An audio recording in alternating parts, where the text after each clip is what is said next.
ہمارے ذہنوں میں جو معیارات بیٹھے ہوئے ہیں وہ کیا ہے؟ کامیابی پیسے سے ہے، کامیابی جائیداد سے ہے، کامیابی کاروبار سے ہے، کامیابی شہرت سے ہے، کامیابی اقتدار سے ہے.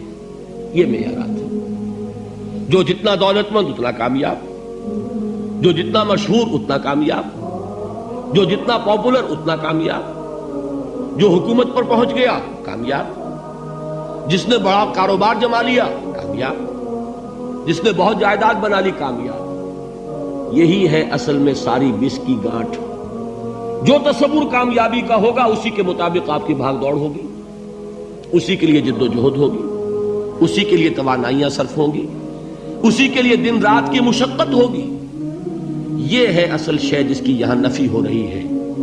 کامیابی دولت سے نہیں، کامیابی شہرت سے نہیں، کامیابی اقتدار اور طاقت اور حکومت سے نہیں، بلکہ کامیابی ہے ایمان سے، عمل صالح سے، تواصی بالحق سے، تواصی بالصبر سے.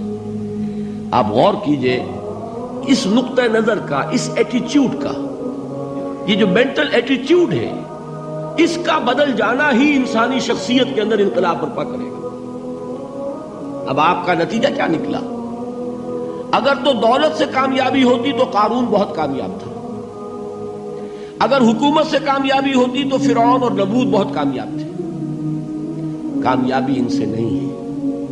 کامیابی انسان دولت میں قارون کی دولت تک پہنچ جائے اور دنیا میں دبدبہ اور اقتدار اور سلطنت اور حکومت کے اعتبار سے وہ نمرود اور فرعون کا مقام حاصل کر لے، وہ ناکام ہے، خائب ہے، خاسر ہے، برباد ہے. اور ابو ذر غفاری کامیاب ہے، چاہے ان کے پاس کچھ نہیں تھا، جھونپڑی تک نہیں تھی، کوئی گھر نہیں تھا. حضور نے فرمایا ہے اللہ کے کچھ بندے ایسے ہوتے ہیں جو کسی محفل میں جانا چاہیں تو انہیں اجازت نہ ملے، جو کہیں اگر رشتہ کرنا چاہے کوئی ان سے رشتہ کرنے کو تیار نہ، کہیں کوئی سفارش کرنا چاہے تو ان کی کوئی بات ہی نہ سنے. لیکن اللہ کے ہاں ان کا وہ مقام ہے کہ اگر بھولے سے بھی کسی بات پر قسم کھا بیٹھتے ہیں تو اللہ ان کے قسم کی لاج رکھتا ہے. یہ ہے فرق. یہ جان لیجیے اچھی طرح. اس بات کا مان لینا آسان، اس پر سبحان اللہ کہنا آسان، لیکن اس کے مطابق آپ کے اپنے ذہن کا بدل جانا بہت مشکل. اس لیے کہ ہم متاثر ہوتے ہیں اپنے ماحول سے. وہ بڑا محل ہے، دیکھ کر ایک دفعہ جھجری آتی ہے، وہ بڑی سی 20 فٹ لمبی کار سناٹے کے ساتھ آپ کے پاس سے گزر گئی. ایک دفعہ اعصاب کے اندر ارتعاش ہوتا ہے، محسوس ہوتا ہے بڑے یہ نصیبے والے لوگ ہیں، بڑے خوش نصیب، بڑے کامیاب. حالانکہ کچھ معلوم نہیں کہ یہی سب سے بڑی بد نصیبی ہو سکتا ہے کہ یہی سب سے بڑی ناکامی ہو. اگر ذہنوں میں یہ بات بیٹھ جائے کامیابی کس شے سے. یہی وجہ دیکھیے قرآن مجید میں بارہا آپ دیکھیں اولئک هم المفلحون، یہ ہے لوگ کامیاب ہونے والے. آج یہ آپ نے نماز میں وہ آیات سنی، یا ایھا الذین آمنوا ارکعوا واسجدوا واعبدوا ربکم وافعلوا الخیر لعلکم تفلحون. اے ایمان والو، رکوع کرو، سجدہ کرو، اپنے رب کی پرستش اور بندگی کرو اور اچھے کام کرو تاکہ تم کامیاب ہو جاؤ. تو کامیابی کن چیزوں سے ہے؟ یہ ہے سب سے بڑا سبق. یہ ہمارے دل میں اگر بات بیٹھ جائے، ٹھک جائے، تو زندگی بدل جائے گی. صبح و شام بدل جائیں گے، نقشے بدل جائیں گے، بھاگ دوڑ کا رنگ بدل جائے گا، ویلیو سٹرکچر بدل جائے گا.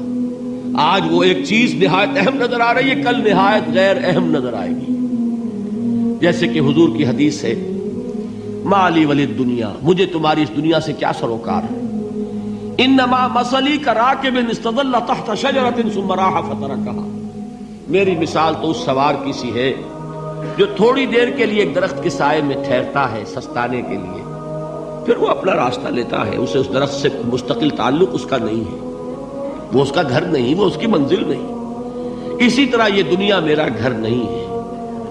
اب دیکھیے ہم کہتے ہیں انا للہ و انا الیہ راجعون، ہم تو مسافر ہیں، ہم اللہ کے پاس سے آئے، اللہ کی طرف ہمیں لوٹ جانا ہے. کن فی الدنیا کانک غریب و عابر سبیل، حضور فرماتے ہیں دنیا میں ایسے رہو جیسے کہ تم اجنبی ہو یا راہ چلتے مسافر. لیکن یہ طرز عمل کب ہوگا؟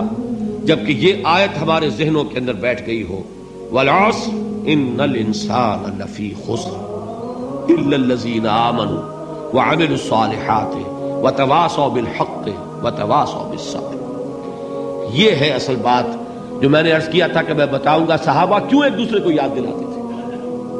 اس لیے کہ دیکھیے جیسے برف باری اگر ہو رہی ہو، آپ باہر نکلیں گے تو برف آپ کے کپڑوں پر جم جاتی ہے نا، تو آپ جھٹکتے ہیں کپڑوں کو تاکہ برف ہٹ جائے۔ ہمارے ایمان پر اس دنیا میں رہتے ہوئے جب ہم متاثر ہوتے ہیں ماحول سے تو گردہ آ جاتا ہے، برف پڑ جاتی ہے، اس کو جھٹکتے رہنے کی ضرورت ہے۔ اور وہ جھٹکنے کی بہترین اور مؤثر ترین شکل یہی ہے کہ یاد رکھو کامیابی ان چیزوں سے نہیں ہے۔ چمک دمک جو ہے دنیا کی، یہ ساری چمک دمک جو تمہیں رجھا رہی ہے، جو تمہیں اپنے اندر گم کیے ہوئے، یہ لفظ گم پر اقبال کا وہ شعر یاد آ گیا کہ کافر کی یہ پہچان کے آفاق میں گم ہے، اور مومن کی یہ پہچان کے گم اس میں ہے آفاق۔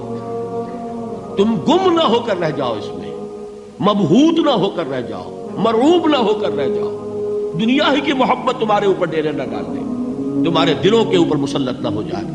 لہذا تازہ کرتے رہا کرو، والعصر ان الانسان لفی خسر الا الذین آمنوا وعملوا الصالحات وتواصوا بالحق وتواصوا بالصبر۔ پھر یاد کر لو، پھر تازہ کر لو اپنے اس یقین کو کہ کامیابی دولت سے نہیں، کامیابی ثروت سے نہیں، کامیابی اقتدار سے نہیں، کامیابی شہرت سے نہیں، کامیابی جائیداد سے نہیں، کامیابی ہے ایمان سے، کامیابی ہے عمل صالح سے، کامیابی ہے تواصی بالحق سے، کامیابی ہے تواصی بالصبر سے۔